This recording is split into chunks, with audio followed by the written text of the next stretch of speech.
Assalamualaikum dan salam sejahtera, bersama saya Emran Azmi Rosli dalam Berita Pagi Sabah, edisi Ahad 13 September 2020.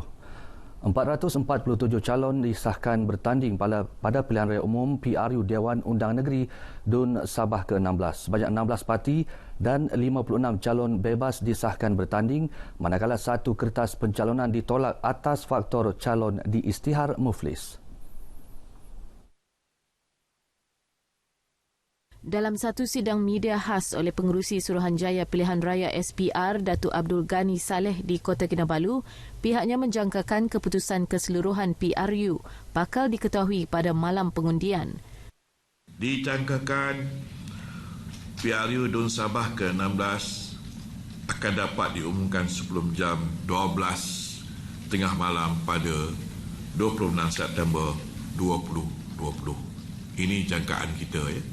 Kalau boleh awal, kita akan umumkan lagi awal. SPR juga menjangkakan peratus pengundi untuk PRU DUN Sabah ini adalah lebih kurang 75% dengan mengambil kira keadaan COVID-19 yang sedia ada. Tambah Datuk Abdul Ghani, seramai 163 pemerhati dari 14 organisasi NGO dan 9 individu layak bakal memantau perjalanan pilihan raya ini. Perikatan Nasional mengesahkan bertanding di 29 kerusi, BN 41 kerusi, PBS 22 kerusi, PPRS 23 kerusi. Manakala Warisan 53 kerusi, APCO 12, PKR 7, Amanah 1 kerusi. PCS pula meletakkan calon di semua 73 kerusi dan calon bebas 56 kerusi. Bagi pecahan jantina pula 404 adalah calon lelaki, manakala 43 adalah wanita. Untuk peringkat umur pula, Datuk Abdul Ghani berkata umur 50 hingga 59 tahun paling ramai mendaftar sebagai calon, diikuti 60 tahun ke atas berjumlah 131 orang. Calon termuda ialah di Tandik berumur 22 tahun dan calon tertua di N66 Bugaya berumur 75 tahun. PRU DUN Sabah juga menyaksikan pertembungan antara 3 hingga 11 penjuru dengan DUN Bengkoka mencatat rekod persaingan teramai iaitu 11 calon. Kementerian Komunikasi dan Multimedia Malaysia KKMM menerusi Jabatan Penerangan Malaysia JAPAN menubuhkan pusat media sempena pilihan raya umum DUN Sabah ke-16. Menterinya Datuk Saifuddin Abdullah berkata pusat media berkenaan bagi memudahkan wakil dan pengamal media mendapat serta menyalurkan maklumat sepanjang berlangsungnya PRU DUN Sabah ke-16. Dalam proses seperti pilihan raya ini, komunikasi dan penyampaian berita itu sangat penting.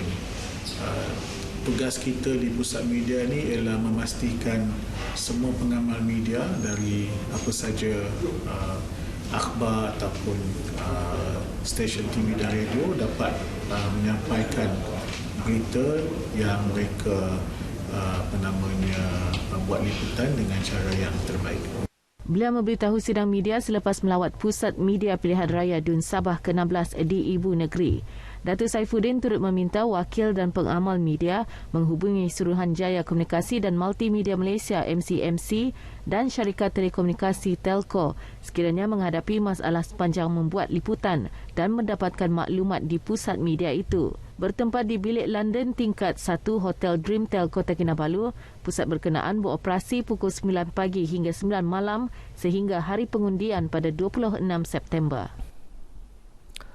Kawasan bandar dalam daerah Kota Marudu masih memerlukan banyak pembangunan untuk kesejahteraan hidup penduduknya.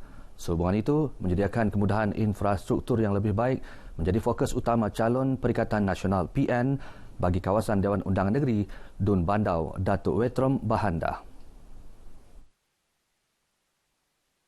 Beliau yang juga Ketua Bahagian Bersatu Kota Marudu berkata ia termasuk kemudahan jalan raya dan prasarana pendidikan di kawasan itu selain meningkatkan taraf hidup masyarakat petani dan nelayan. Kerana kawasan ini biarpun di kawasan sekitarnya dekat dengan hampir dengan bandar ataupun Pekan Kota Marudu, tapi kita masih klasifikasikan dia sebagai di luar kawasan luar bandar yang memang kawasan luar bandar ini yang perlukan pembangunan yang banyak. Beliau berkata demikian kepada RTM di Kampung Tandik Laut Kota Marudu dalam majlis santai penubuhan cawangan dan kemasukan bekas Ketua Wira Parti Warisan Sabah Warisan Bahagian Kota Marudu Muhammad Ari Nazrah Abdul Rahman ke Parti Pribumi Bersatu Malaysia Bersatu. Dalam majlis ini, Datuk Wetrom menerima 300 borang keahlian dari 8 cawangan warisan Kota Marudu yang menyertai Bersatu. Menurut Datuk Wetrom, kemasukan ahli baru itu akan menguatkan lagi perjuangan Bersatu untuk masyarakat kawasan Bandau. Sementara itu, Muhammad Ari Nazrah menjelaskan bahawa penyertaan beliau dalam Bersatu atas kesedaran perjuangan warisan tidak lagi relevan di Kota Marudu. Jadi saya telah mengambil keputusan setelah hasil perbincangan dengan JK saya telah mengambil keputusan untuk keluar dan menyokong Parti Pribumi di kawasan Kota Marudu, terutamanya Datuk Wetrom selaku calon DUN N6 Bandau Kota Marudu. Dalam program berasingan di Kampung Tertipan Kota Marudu, Datuk Wetrom turut menerima borang keahlian dari 70 ahli warisan yang menyertai Bersatu.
Beralih kepada perkembangan COVID-19 di Sabah. 49 kes baru dicatat melibatkan 4 daerah iaitu Tawau, Lahad Datu, Tuaran dan Kunak. Ini menjadikan jumlah kes meningkat kepada 808.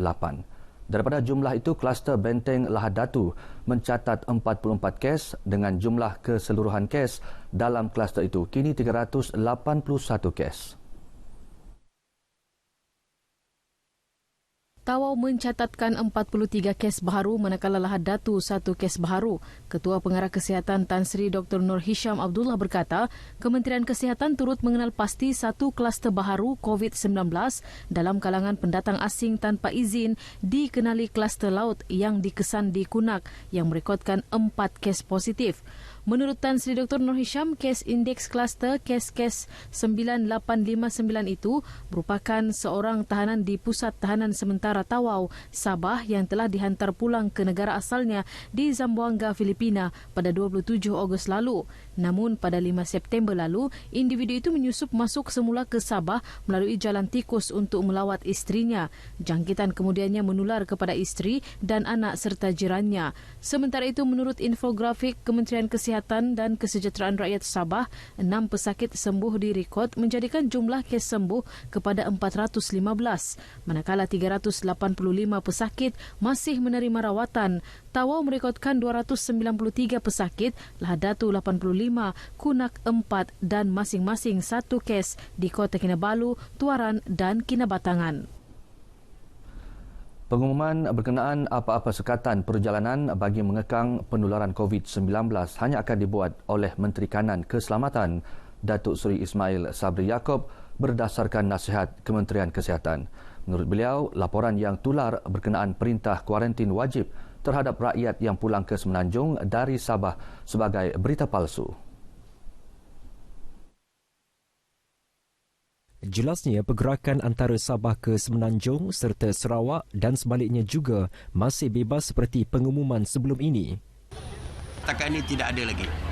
Kalau kita lihat, kes yang berlaku hanyalah di Tawau di dalam penjara. Takkan orang yang datang daripada kawasan lain di Sabah ini balik kena kuarantin. Sebab semua kawasan di Sabah adalah kawasan hijau. Di sini, libaran, hijau. Kalau hijau, tidak akan ada kes yang melibatkan kuarantin, tidak ada. Hijau, back to hijau, tak ada masalah. Datuk Seri Ismail Sabri berkata demikian dalam sidang media di Libaran selepas melancarkan jentera kempen bagi DUN N50 Gum-Gum, N51 Sungai Manila dan N52 Sungai Sibuga. Tambahnya, semua kawasan di Sabah juga masih zon hijau kecuali di dalam penjara Tawau dan Balai Polis Lahad Datu.